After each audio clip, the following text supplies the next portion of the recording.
Let's do a quick unboxing of this Hornby Coca-Cola 6-wheel tank.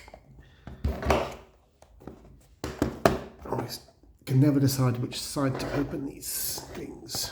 Let's see. Using a knife, it's supposed to be more gentle on the packaging.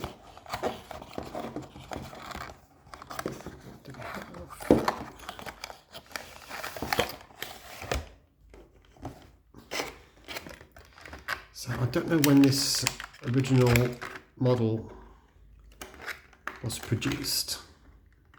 How old is it? It has kind of more modern couplings, the narrower ones. What else can we say?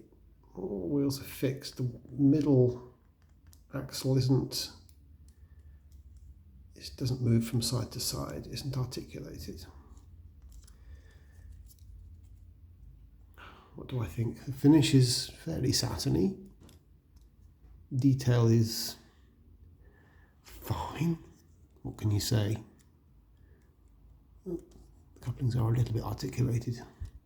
And they do seem to be NEM couplings as well, which is nice. So this is obviously a more recent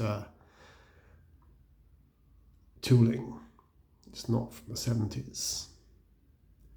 Well, this is supposed to go on my soft drink themed train.